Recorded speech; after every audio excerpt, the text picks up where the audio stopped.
Welcome back friends. हम लोग previous video में 8 तक के क्वेश्चन को सॉल्व कर चुके थे। ओके, 8 के फर्स्ट क्वेश्चन को सॉल्व कर चुके थे। अभी हम लोग 8 का सेकंड क्वेश्चन सॉल्व करने वाले हैं। सेकंड क्वेश्चन में आपसे पूछा गया कि find the 16 term of an AP 7 11 15 19 find the sum of 6 term. मतलब आपको कहा गया पहले 16th टर्म फाइंड करना है। कैसे पता करते हैं? आपको पता है कि फर्स्ट टर्म को हम लोग ए कहते हैं और यहां पे ए आपको दिया गया 7 के इक्वल। कॉमन डिफरेंस हम लोग डी कहते हैं। डी कैसे पता चलता है? a2 माइनस a1, इट में second term minus first term, ये आपको आ जाएगा कितना? तो 11 माइनस 7, इट मीन 4 आ जाएगा। कॉमन डिफरेंस आ गया। अब डी आपको पता चल गया, ए आपको पता चल गया। अब हमें क्या पता करना है? हमें क्वेश्चन में पूछा गया कि फाइंड 16 टर्म, मतलब आपसे a16 पूछा गया। an का फॉर्मूला क्या होगा? an का फॉर्मूला आपको पता है a plus n minus 1 into D होता है और a16 पूछा गया, इसका फॉर्मूला आ जाएगा a प्लस a के प्लेस पे 7 प्लस n के प्लेस पे 16, तो 16 माइनस 1 इंटू डी के प्लेस पे 4 आ जाएगा। 7 अब प्लस 16 माइनस 1 15, 15 को 4 से मल्टीप्लाई करेंगे तो यह आ जाएगा 60। तो यहां पे 60 अब प्लस 7 कितना आ जाएगा? तो यह आपको आ जाएगा 67। a16 कितना आ गया? 67 आ गया। अब हमें Sn पता करना है। Sn का फॉर्मूला क्या होता है? n/2 into 2a plus n minus 1 और इंटू डी। अब क्वेश्चन में आपसे क्या पूछा गया? क्वेश्चन में पूछा गया कि सम ऑफ 6 टर्म। इसका मतलब यहां से आप n के प्लेस पे 6 ले लो। S6 इक्वल टू आ जाएगा n/2, कहने का मतलब 6/2। 2a, a के प्लेस पे कितना है? 7 है। n कितना है? यह आ जाएगा 6 माइनस 1 इंटू डी के प्लेस पे कितना है? 4 है। अब 6/2 मतलब 3 आ गया। 7 को 2 से मल्टीप्लाई करेंगे 14 आ जाएगा। 6 माइनस 1 5 और 5 इंटू 4 20 आ जाएगा। अब इसको अगर आप सॉल्व करोगे तो यहां से आपको आ जाएगा 3 इंटू 4 और 2 1 3। 34 को 3 से मल्टीप्लाई करेंगे 4 3 जा 12 का 3, 12 का 2 कैरी 1, 3 3 जा 9 और 1 10। यहां से आपको आ जाएगा 102। क्वेश्चन में आपसे पूछा गया कि S6 कितना होगा? S6 102 होगा। बातें समझ में आ गई? अब हम लोग चलते हैं क्वेश्चन नंबर 3 पे। क्वेश्चन नंबर 3 में आपसे पूछा गया कि in the given figure AB and CD are two कोड। मतलब दिए गए फिगर में AB और CD ये दो कोड हैं। Of circle with centre O, centre O है। Intersecting each other at E, ये दोनों एक दूसरे को E पे इंटरसेक्ट करते हैं। प्रूव करना है आपको AEC। AEC कहने का मतलब A, E और C, ये जो एंगल होगा, ये एंगल AEC इक्वल किसके आ जाएगा? तो 1/2 angle subtended bye an arc C into A at the center a plus angle subtended by arc DYB at center। कहने का मतलब आप ये कह सकते हो, अब देखो कि angle subtended bye arc CXA। अब CXA, अब CXA के द्वारा कौन सा एंगल सबटेंडेड हो रहा है? Angle AOC। यहां से हम लोग कह सकते हैं AOC एंगल, और इसके बाद angle subtended bye arc DYB। अब देखो कि D Y और B, तो DYB के द्वारा कौन सा एंगल? तो बोलोगे सर DOB एंगल, मतलब ये एंगल फॉर्म हो रहा है। ओके, अब यहां से आप इसको सॉल्व कर लो। हमें गिवन में क्या पता है? गिवन में हमको दिया गया है, क्वेश्चन में जो दिया गया उसको लिख लो। AB और CD दो कोड है। AB and CD are two chords of circle with centre O।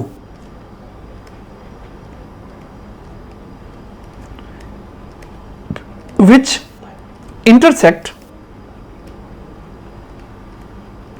Eight E। इतना आपको गिवन है, बस हमने लिख लिया। अब हमें प्रूफ क्या करना है? टू प्रूव, हमें प्रूफ करना है AEC, it means angle AEC equal किसके आ जाएगा? तो 1/2 into angle COA plus angle DOB। यही आपको प्रूफ करना है। अब हम लोग क्या करते हैं? कंस्ट्रक्शन कर लेते हैं। यहां पे आप ज्वाइन कर लो A से C को,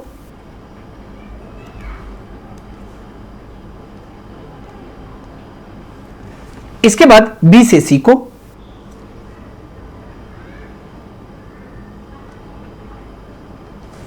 हमने A से C को और B से C को ज्वाइन कर लिया। कंस्ट्रक्शन में आप लिख लो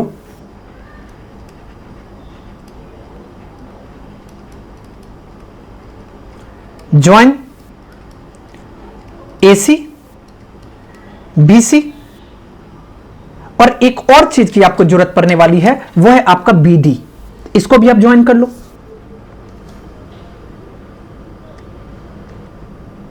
B से D को भी हमने ज्वाइन कर दिया।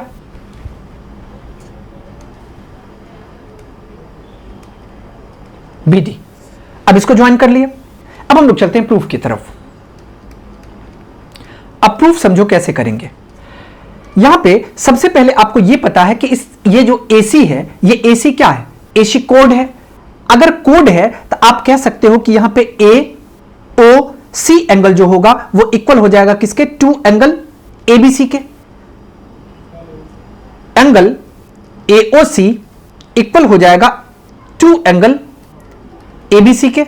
इसको आप मान लो इक्वेशन फर्स्ट। अब रीजन क्या लिखोगे? आपको पता है angle subtended at center is double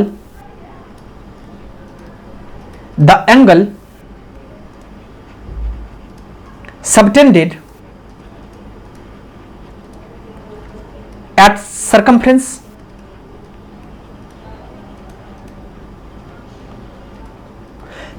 चूंकि आपको यह पता है कि AC यहां पे क्या है? AC is a code. ये बातें तो समझ में आ गई। अब जैसे देखो कि आपने AOC को इक्वल कर लिया 2 एंगल ABC के, वैसे ही यहां पे देखो कि DOB को इक्वल कर सकते हो। DOB ये इक्वल किसके आ जाएगा? तो 2 एंगल DCB के। 2 एंगल DCB के। यहां से आप डायरेक्ट लिख लो सिमिलरली एंगल DOB इक्वल हो जाएगा 2 एंगल DCB के। इसको आप मान लो इक्वेशन सेकेंड। अब दोनों को आप ऐड कर लो। Adding equation first and second. First और सेकेंड को अगर हम लोग ऐड करेंगे तो यहां पे एंगल AOC और इसके पास है एंगल DOB। AOC अब प्लस DOB ये इक्वल आ जाएगा। यहां पे 2 एंगल ABC है और 2 एंगल DCB है। हम 2 को कॉमन ले लेंगे तो एंगल ABC प्लस हो जाएगा एंगल DCB। इसको आप मान लो इक्वेशन 3। फर्स्ट सेकंड थर्ड तीनों इक्वेशन आ गया। अब यहां पे आ जाओ फिगर पे। फिगर में देखो कि C, E और B एक ट्रायंगल बनता हुआ आपको दिखाई पड़ रहा है CB। अब CB में आप कह सकते हो कि एंगल AEC। अब एक चीज यहां पे फिगर के थ्रू समझो। ये आपका ट्रायंगल रहा C, E और B और ये रहा आपका एक्सटीरियर। आपको यह पता है किसी भी ट्रायंगल में एक्सटीरियर एंगल जो होता है वो 2 अपोजिट इंटीरियर एंगल के सम के इक्वल होता है। इसका मतलब हम लोग AEC को इक्वल कर सकते हैं किसके? तो एंगल ECB के प्लस एंगल CBE के। कैसे किए ये बातें समझ में आ गई। यहां से आप कह सकते हो इन ट्रायंगल CEB। CB में हम लोग कह सकते हैं एंगल AEC ये इक्वल किसके आ जाएगा? तो AEC इक्वल हो जाएगा angle ECB plus angle CBE। Angle ECB plus angle CBE कौन से थ्योरम के से? आप कह सकते हो एक्सटीरियर एंगल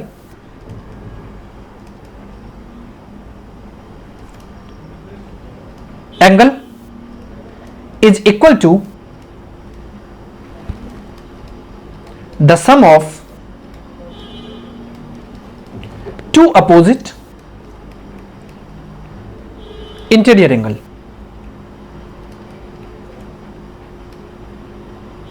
ओके, यहां तक तो कॉन्सेप्ट आपका क्लियर है। अब आप एक चीज देखो, आ जाओ इक्वेशन 2 और 3 में। 2 में क्या दिख रहा है? एंगल DOB इक्वल है 2 एंगल DCB की। हमें किसकी जरूरत है? तो हमें जरूरत है यहां पे, इसको आप एक चीज करो इक्वेशन 4 मान लो।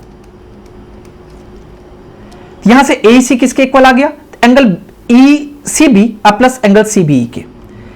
अब देखो कि आपका थर्ड इक्वेशन क्या है? तो थर्ड इक्वेशन है आपका angle AOC plus angle DOB। Fourth equation क्या है? यह है आपका AEC equals to angle ECB plus angle CBE। हम लोग कह सकते हैं फ्रॉम इक्वेशन 3 and 4 थर्ड और फोर्थ इक्वेशन से आप कह सकते हो angle AOC plus angle DOB, और ये इक्वल किसके आ जाएगा?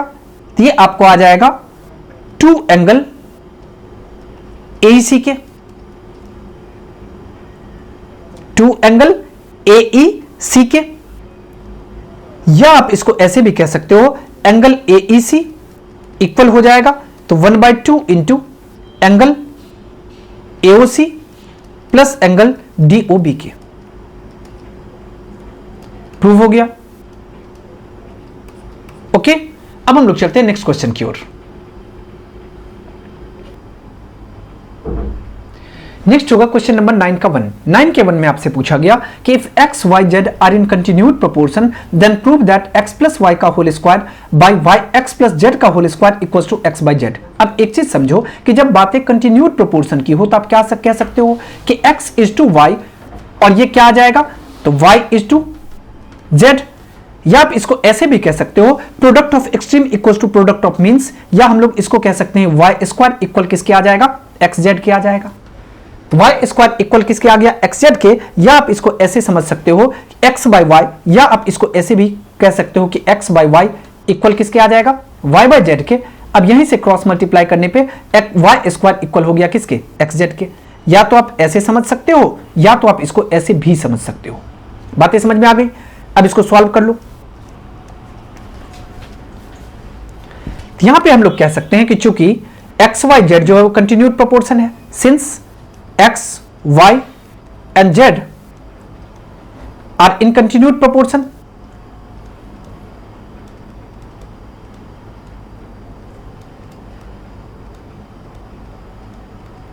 प्रोपोर्शन अब कंटिन्यूड प्रोपोर्शन में है, इसका मतलब हम लोग यहां से कह सकते हैं कि ये वाई स्क्वायर इक्वल किसके आ जाएगा एक्स जेड के, तो वाई स्क्वायर इक्वल्स टू आपको आ गया एक्स जेड के। इसको आप मान लो इक्वेशन फर्स्ट। अब आपको गिवन क्या है एलएचएस, क्वेश्चन में हमें दिया गया है एक्स प्लस वाई का whole square divided by x plus z का होल स्क्वायर, और ये इतना ही दिया गया। अब देखो कि एक्स प्लस वाई को तो आप एक्स प्लस वाई ही रहने दो। अब एक चीज बताओ, यहां पे एक्स वाई के इक्वल है और वाई जेड के इक्वल है, तो अगर हम एक्स को एक्स ही रहने देते हैं या किसी एक को आपको चेंज करना पड़ेगा। अगर x हमें y के इक्वल मिल रहा है और y z के इक्वल मिल रहा है, और यहां पे क्या है तो x प्लस जेड का होल स्क्वायर है, तो हम लोग x को y के इक्वल कर सकते हैं, और x को y के इक्वल करेंगे तो इसको हम लोग लिख सकते हैं y और प्लस z का होल स्क्वायर। ओके, तो y प्लस जेड का होल स्क्वायर कर सकते हैं, तो यहां से आपको आ जाएगा a प्लस बी का whole square, it means x square plus y square plus 2xy। y plus z square कहने का मतलब y square plus z square, अब प्लस आ जाएगा 2yz। यहां तक कॉन्सेप्ट क्लियर है? अब देखो कि y स्क्वायर इक्वल किसके है एक्स जेड के, यहां से y square equal to x z अगर पुट करेंगे तो ये आपको आ जाएगा एक्स स्क्वायर तो एज इट इज रहेगा, plus y square equal to x z है तो y स्क्वायर के प्लेस पे एक्स जेड लिख सकते हो आप, और 2xy और डिवाइडेड बाय वाई स्क्वायर के प्लेस पे आप एक्स जेड लिख सकते हो, प्लस आ गया जेड स्क्वायर अब प्लस 2yz आ गया। यहां से हम लोग कह सकते हैं from equation first, from equation first. अब यहां से गौर से देखो कि x सभी के पास है, आप x कॉमन ले सकते हो। x कॉमन लेने पे ये x बच जाएगा, ये z बच जाएगा और ये 2y हो जाएगा। और यहां पे सबके पास क्या कॉमन दिख रहा है z दिख रहा है, तो z कॉमन ले लो, ये आ जाएगा x प्लस जेड अब प्लस 2y। अब देखो कि x plus Z plus 2y और x plus Z plus 2y cancel हो गया, यहां से क्या मिल गया आपको, तो ये आपको x बाई जेड मिल गया, और x बाई जेड ये क्या है RHS है, यहां से आपको इक्वल टू RHS, और ये प्रूव हो गया। अब हम लोग चलते हैं क्वेश्चन नंबर 2 पे।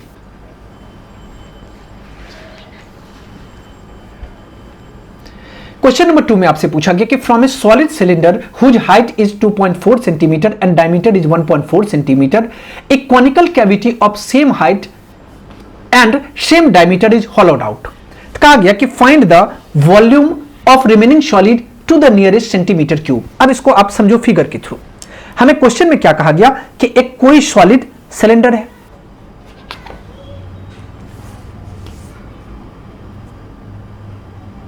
इसको आप मान लो solid cylinder,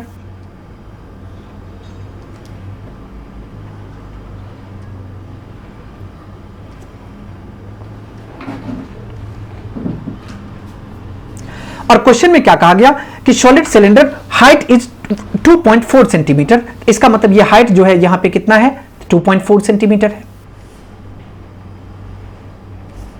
okay, diameter 1.4 centimetre. अगर डायमीटर 1.4 सेंटीमीटर होगा तो आपको पता है कि डायमीटर अगर किसी का 1.4 हो तो रेडियस क्या होता है, डायमीटर का हाफ होता है। इसका मतलब 0.7 सेंटीमीटर का रेडियस आ जाएगा। ये आ जाएगा आपको 0.7 सेंटीमीटर। ये भी हो जाएगा कितना, 0.7 सेंटीमीटर।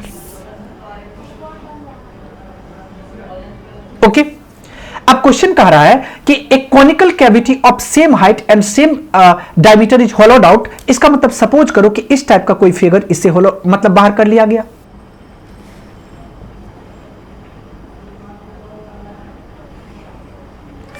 ये बाहर हो गया। तो क्वेश्चन में आपसे क्या पूछा गया कि find the volume of remaining solid. कैसे पता चलेगा, वॉल्यूम ऑफ रिमेनिंग सॉलिड के लिए आपको वॉल्यूम ऑफ सिलेंडर में से वॉल्यूम ऑफ कोन को माइनस कर देना है। तो जो बच जाएगा, ये जो पार्ट, ये सब पार्ट, ये जितना भी पार्ट बच जाएगा ये आ जाएगा किसमें, तो ये पार्ट आ जाएगा आपको रिमेनिंग पार्ट में। बातें समझ में आ गई। यहां से वॉल्यूम, अब पहले फाइंड कर लो वॉल्यूम ऑफ सिलेंडर, और इसका फॉर्मूला आपको पता होगा कि पाई आर स्क्वायर एच होता है। हमने आपको बता रखा है कि यहां पे कितना आ जाएगा, तो पाई का वैल्यू आपको गिवन है क्या, बिल्कुल दिया गया 22/7, और आर स्क्वायर कहने का मतलब रेडियस कितना है 0.7, यहां से आपको आ गया 0.7 इंटू 0.7, और हाइट कितना दिया गया, आपको एच दिया गया है 2.4 सेंटीमीटर के इक्वल, ये आपको आ गया 2.4 सेंटीमीटर, और वॉल्यूम है यूनिट क्यूबिक होगा, इट मीन सेंटीमीटर क्यूब। यहां से इसको रिमूव करेंगे 10 आएगा, यहां से इसको रिमूव करेंगे 10 आएगा, और यहां से भी इसको रिमूव करेंगे तो 10 आएगा। यहां से देखो, इसको अभी आप ऐसे ही रहने दो, अभी हमको काटने की कोई जरूरत नहीं है। अब वॉल्यूम ऑफ कोन, इसका फॉर्मूला क्या होता है, तो 1/3 पाई आर स्क्वायर एच होगा। इसका मतलब 1/3 पाई के प्लेस पे 22/7, और आर स्क्वायर कहने का मतलब क्वेश्चन में गौर से देखो कि आपको कहा गया कि same height and same diameter. अगर सेम हाइट और सेम डायमीटर कोन का होगा तो इसका मतलब सेम हाइट और सेम रेडियस हो गया। तो इसको भी आप आर स्क्वायर कहने का मतलब 0.7 इंटू 0.7 और इंटू एच, और एच के प्लेस पे आप ले सकते हो 2.4 सेंटीमीटर क्यूब आ जाएगा। यहां से इसको रिमूव करेंगे 10 आएगा, इसको भी रिमूव करेंगे तो 10 आएगा, और इसको भी रिमूव करेंगे तो 10 आ जाएगा। अब इसको आप ऐसे रहने दो। क्वेश्चन में आपसे पूछा गया volume of remaining solid, volume of remaining solid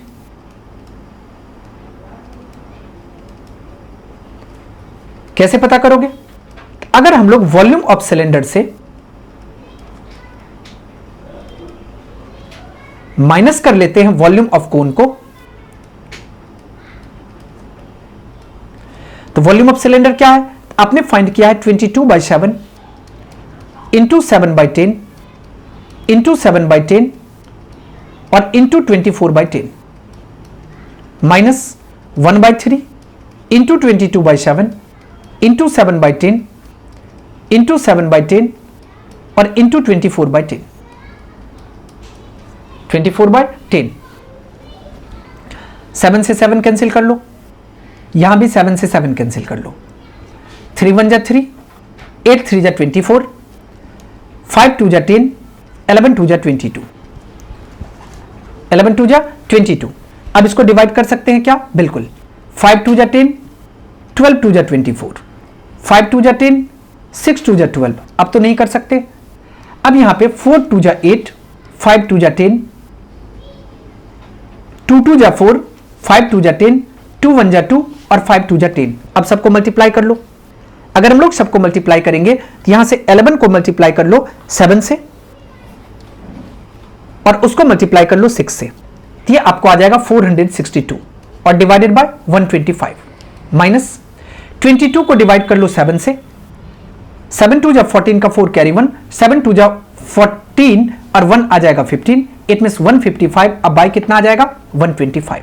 अब देखो कि आपका 125 एलसीएम आ जाएगा और यहां पे 462 और माइनस 154 माइनस करेंगे, 12 में से 4 माइनस होगा 8, 5 माइनस 5 होगा 0 और 4 माइनस 1 होगा 3 और बाय 125। अब इसको आप डिवाइड कर लो, इट मींस 308 को अगर हम लोग डिवाइड करते हैं 125 के साथ, ये आपको आ जाएगा 2.464 सेंटीमीटर क्यूब। यही आपका करेक्ट आंसर हो जाएगा। क्वेश्चन नंबर 3 में आपसे पूछा गया कि show that root under 1 minus cos A by 1 plus cos A equals to sine A by 1 plus cos A. कैसे इसको प्रूफ करेंगे यहां पे समझो।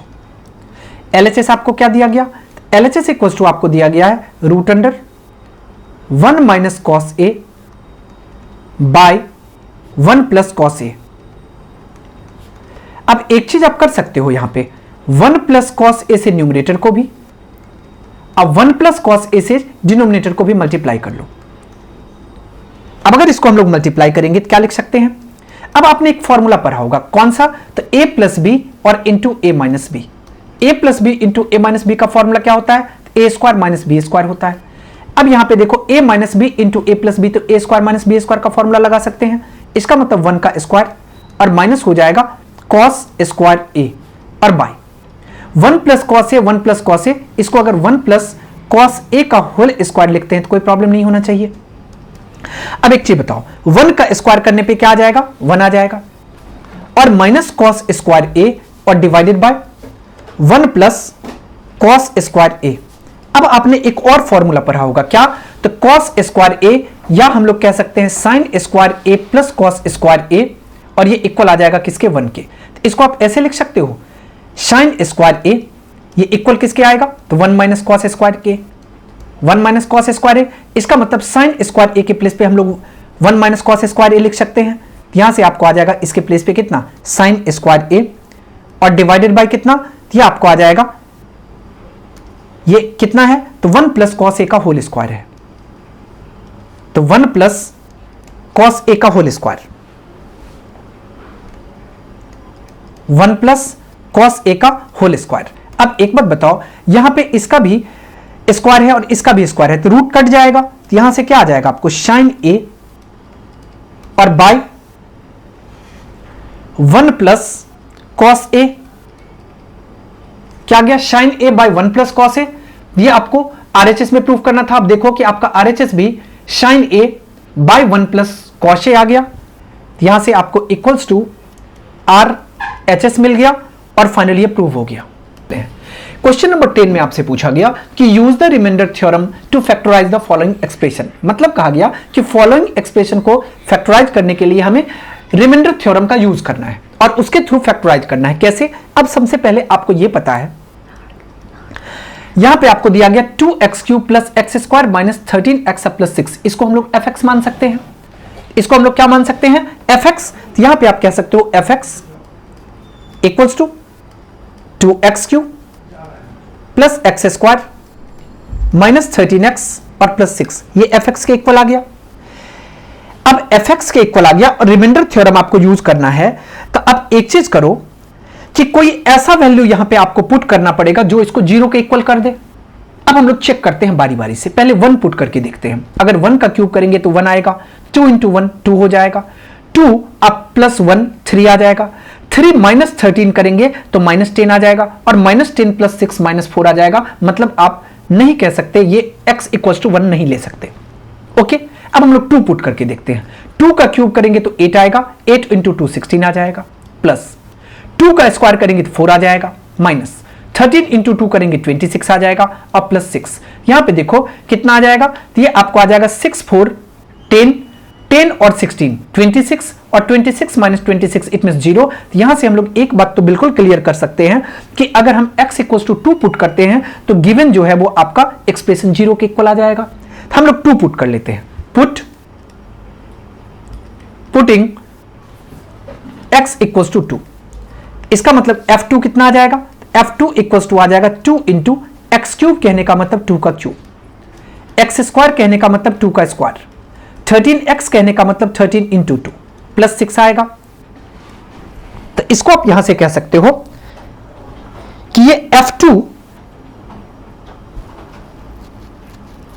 ये F2, एक चीज करो कि अगर हम वैल्यू पुट करेंगे तो हमें F2 का क्या आ जाएगा, वैल्यू आ जाएगा, लेकिन हमें वैल्यू की जरूरत अभी नहीं है। हमें किसकी जरूरत है, हमें फैक्टर की जरूरत है। तो आप एक चीज करो, यहां से आप क्लियर कर सकते हो कि अगर x इक्वल टू 2 पुट करने पे गिवन एक्सप्रेशन 0 हो रहा है, इसका मतलब x माइनस 2 जो होगा वो फैक्टर हो जाएगा। तो हम लोग यहां पे कह सकते हैं F2 अगर 0 के इक्वल हो रहा है तो इसका मतलब F2 इक्वल टू क्या हो रहा है, तो 0। तो आप यहां से कह सकते हो कि hence x minus 2 is a factor of fx। अब fx का फैक्टर आ जाएगा तो इसको आप क्या लिख सकते हो, fx equals to 2x square और into x minus 2 plus 5x into x minus 2 minus 3 into x minus 2, इतना लिख सकते हैं। अब देखो कि सबके पास x माइनस 2 है, आप x माइनस 2 को कॉमन ले लो। x माइनस 2 को कॉमन लेते ही इसके पास बच जाएगा 2x स्क्वायर, इसके पास बच जाएगा 5x और इसके पास बच जाएगा माइनस 3। अब x माइनस 2 है, अब इसको आप फैक्टराइज करने की कोशिश करो। अब 3 2 जा 6, अब हमें मिडिल टर्म को स्प्लिट करने पे क्या चाहिए, 5 चाहिए। कैसे आएगा, 6 माइनस 1 करने पे 5 आ जाएगा। यहां से हम लोग इसको लिख सकते हैं 2x स्क्वायर प्लस 6x और माइनस x, 5x आ गया और माइनस 3। सॉल्व कर लो इसको, x माइनस 2 को आप बाहर ही रहने दो। यहां से देखो 2x और 6x में 2x को आप कॉमन ले लो, ये आपको आ जाएगा x प्लस 3। यहां पे माइनस 1 कॉमन लोगे, ये आ जाएगा x प्लस 3 और इक्वल्स टू x माइनस 2।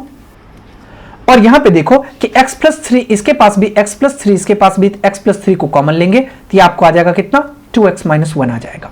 बातें समझ में आ गई। तो यहां से फाइनली आपको फैक्टराइज होके मिल गया, first factor x minus 2, second factor x plus 3 और थर्ड फैक्टर 2x माइनस 1। यही आपसे क्वेश्चन में पूछा गया था, इसको फैक्टराइज करना था। ओके, अब हम लोग चलते हैं क्वेश्चन नंबर 2 पे। क्वेश्चन नंबर 2 में आपसे पूछा गया कि in the adjoining figure ABC is a right angle triangle. मतलब कहा गया कि एबीसी जो है वो एक राइट एंगल ट्रायंगल है। क्योंकि यहां पे आपको 90 डिग्री का एंगल दिख रहा है, कहा गया कि right angle triangle with BAC 90 degree, मतलब एंगल ए 90 का है। तो आगे कहा गया कि एडी परपेंडिकुलर बीसी, मतलब ये एडी जो है वो बीसी पे परपेंडिकुलर है। तो प्रूफ करना है आपको एडीबी सिमिलर होगा सीडीए के। कहने का मतलब ए डी बी ये ट्रायंगल सिमिलर होगा सीडीए, तो सीडीए इस ट्रायंगल के। और सेकंड क्वेश्चन में कहा गया कि बीडी अगर 18 सेंटीमीटर का हो, सीडी 8 सेंटीमीटर का हो, तो आपको एडी फाइंड करना है, मतलब ये फाइंड करना है। कैसे, यहां पे समझो। हम लोग एक चीज कर लेते हैं, यहां पे ए बी और डी इसको एक्स मान लेते हैं।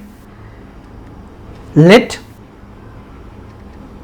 एंगल ए बी और डी ये इक्वल किसके आ गया, एक्स के। अब देखो कि ए सी और डी, अगर हम ए सी डी की बात करते हैं तो ये कितना आ जाएगा। अब एक बात बताओ कि एबीसी ट्रायंगल एक राइट एंगल ट्रायंगल है जिसमें एक एंगल 90 डिग्री का है, एक आपने एक्स मान लिया, तो ये एंगल कितना का होगा, तो 90 माइनस एक्स का। तो ए सी डी इक्वल हो जाएगा किसके, ये इक्वल हो जाएगा ए सी बी के, और ये दोनों इक्वल कह सकते हो आप 90 माइनस एक्स डिग्री के, 90 माइनस एक्स डिग्री के।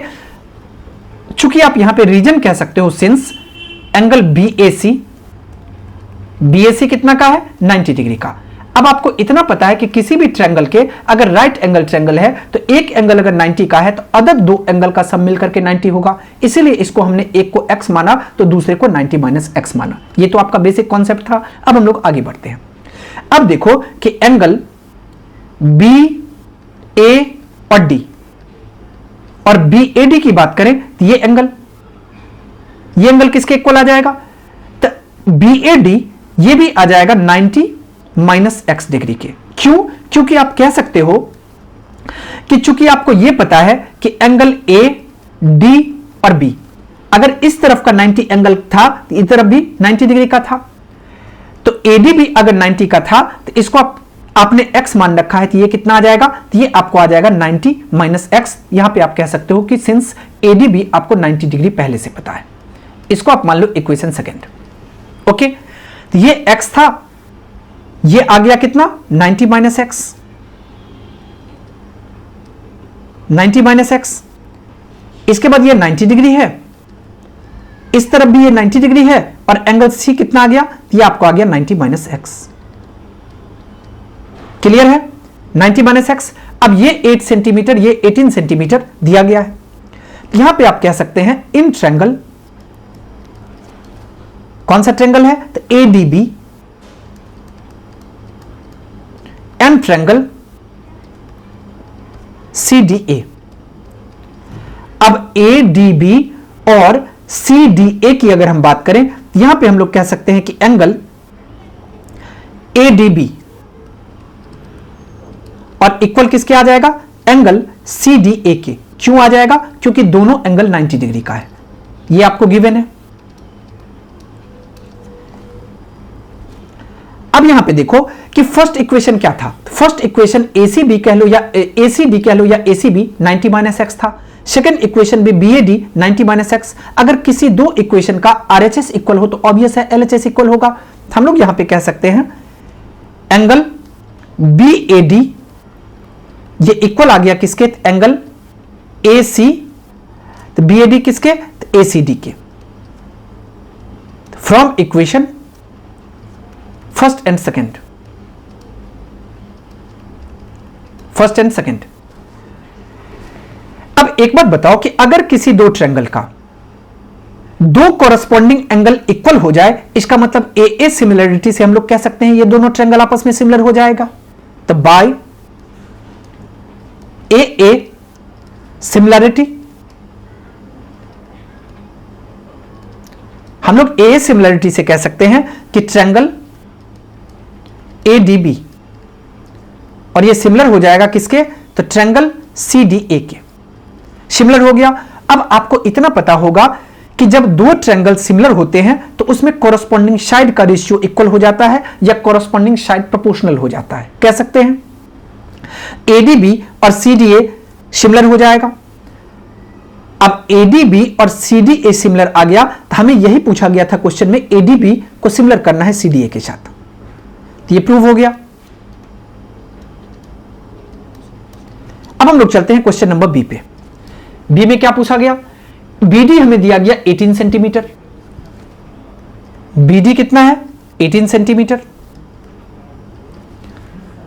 इसके बाद CD 8 centimetre, CD equals to 8 centimetre. और आपसे पूछा गया एडी कितना होगा, एडी व्हाट, मतलब एडी क्या होगा। अब यहां पे गौर से देखो कि आपको चूंकि ये पता है सिंस ट्रायंगल एडीबी सिमिलर किसके है, ट्रायंगल सीडीए के। आपको पहले से पता है कि अगर दो ट्रायंगल सिमिलर होगा, कॉरस्पॉन्डिंग साइड का रेशियो इक्वल होगा, इसका मतलब एडी बाई सीडी, और ये इक्वल हो जाएगा किसके, बीडी और बाई एडी के। कैसे, यहां पे समझो, फर्स्ट सेकंड इसका भी फर्स्ट सेकंड, इसका सेकंड थर्ड, इसका भी सेकंड थर्ड, बिल्कुल इक्वल आ रहा है। अब इसके पीछे आप रीजन कह सकते हो corresponding pairs of similar triangles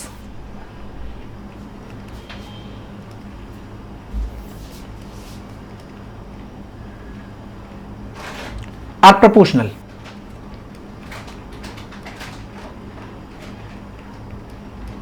proportional. अब यहां से आप वैल्यू पुट कर लो।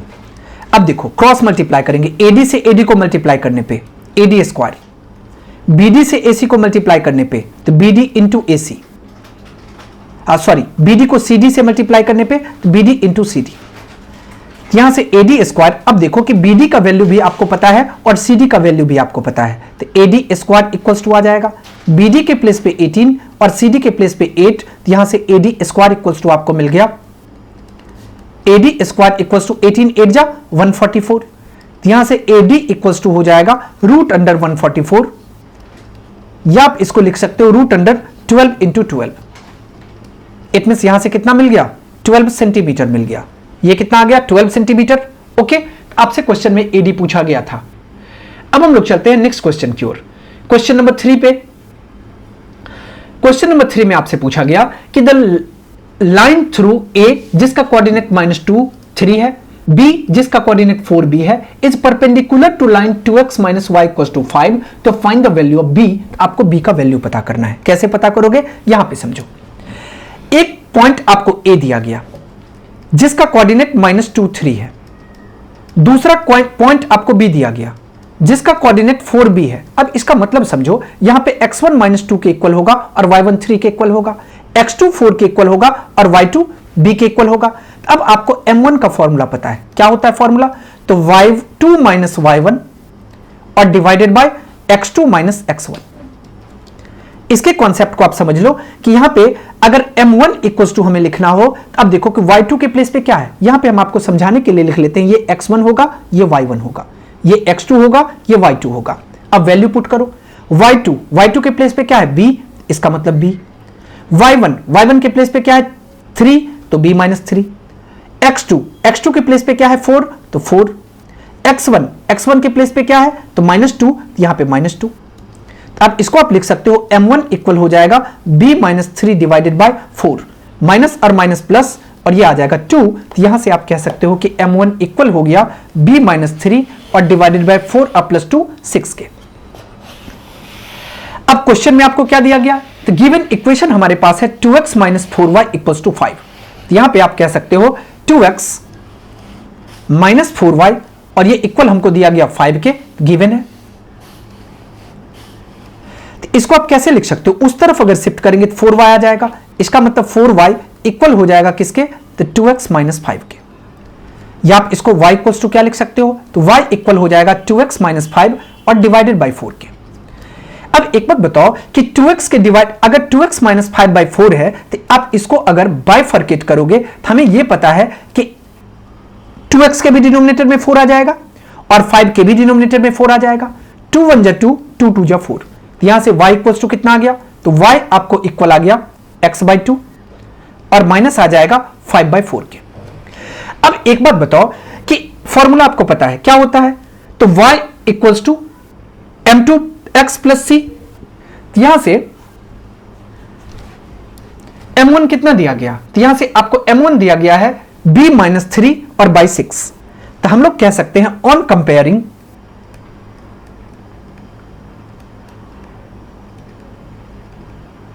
With y equals to m2x + c, यहां से m2 कितना आ जाएगा, तो m2 इक्वल्स टू, अब देखो कि यहां पे m2x अब प्लस c है, तो c के प्लेस पे तो -5/4 आ गया, तो यहां पे m2 के प्लेस पे कितना है 1/2 है, तो यहां से आपको आ गया कितना 1/2, m2 का वैल्यू पता चल गया। अब आपको क्वेश्चन में ये कहा गया कि ये जो लाइन है दोनों ये परपेंडिकुलर है एक दूसरे पे, तो हम लोग यहां पे कह सकते हैं बोथ लाइंस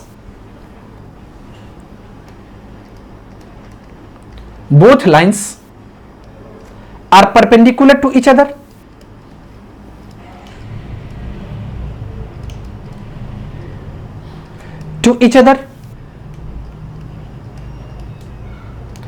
यहां से आप कह सकते हो m1 इंटू m2, ये इक्वल किसके आ जाएगा -1 के। अब m1 का वैल्यू पुट करो, m1 कितना फाइंड किया था, तो b - 3/6, यहां से आ जाएगा b - 3/6